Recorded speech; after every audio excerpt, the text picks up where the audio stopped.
Любите прессу, уважайте прессу, почаще смотритесь в нее, она отражение жизни. Если гора не идет к Магомеду, то Магомед идет к горе. Врачи больницы номер 3 столицы ведут приемы в Табаге.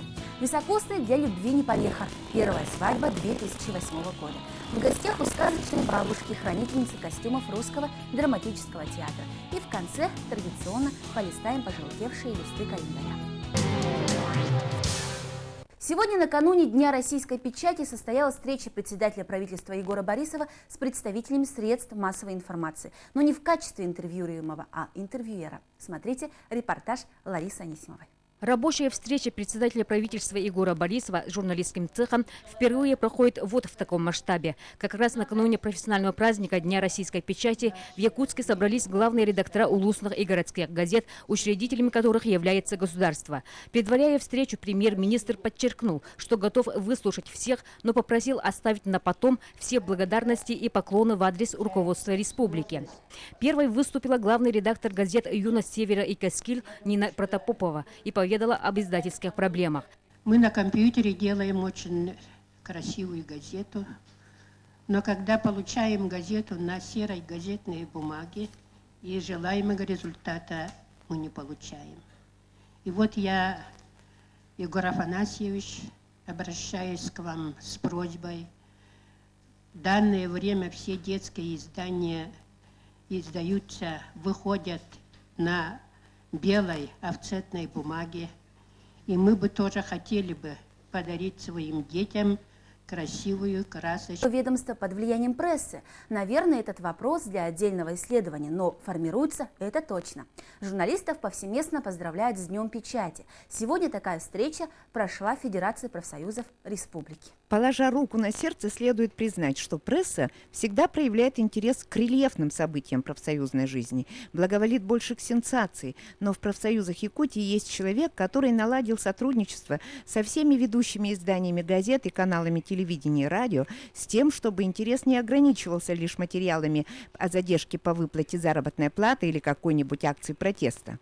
Руководитель пресс-службы профсоюзов, сама опытный газетчик Леса Хаудинова сделает все, чтобы любой журналист, пишущий или снимающий на профсоюзную тематику, не ограничился событиями областной федерации, ее взаимоотношениями с властными структурами, хотя это чрезвычайно важный момент в профсоюзном движении, но фокусирует внимание прессы на жизни отраслевых комитетов и даже первичных организаций.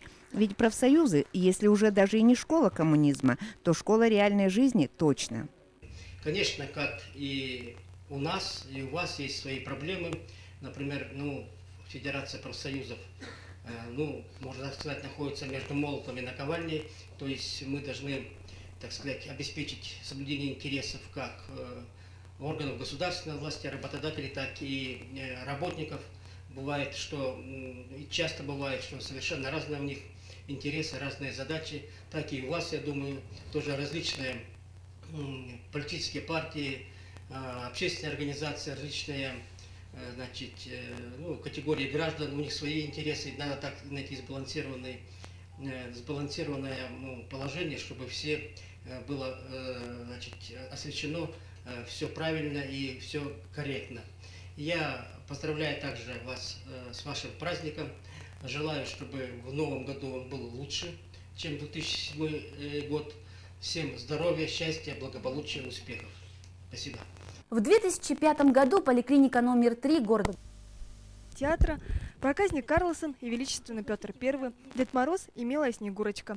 Эти костюмы все новогодние праздники работали особенно напряженно. И теперь вернулись домой к ласковой бабушке.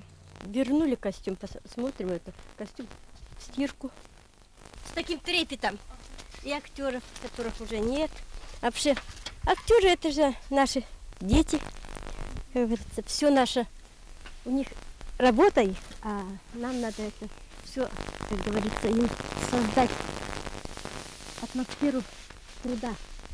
Раиса Алексеевна родилась в Среднеколымске. Сама русская по национальности, свободно владеет якутским языком и даже сыграла эпизодическую роль в фильме «Журавли над Эльменем». Случайно в фильм попала, одевать поехала, и тогда там получилось так, что стала персонажем небольшим таким.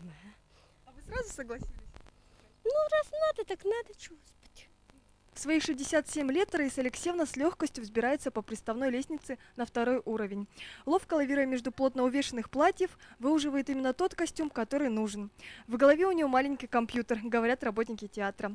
Запоминает все, вплоть до точных дат спектаклей и размера обуви любого актера. Очень много костюмов. И, в принципе, вот посмотрите, сколько у нее коробочек.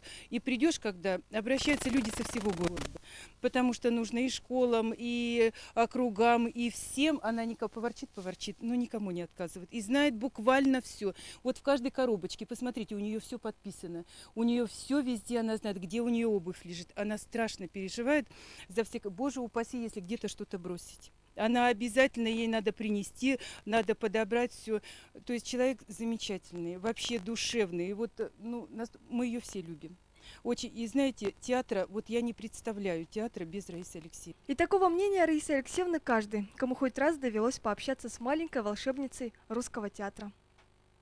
Дни, которые никогда не забудутся, уже пишутся в летописи семей Юрьевых, Юрия Александровича и Антонины Алексеевны, Захаровых Кима Петровича и Татьяны Николаевны. Это первые две пары, празднующие золотой юбилей своей свадьбы в только что наступившем году. Антон и Надежда Еремеевы зарегистрировали сегодня в ЗАГСе свою дочь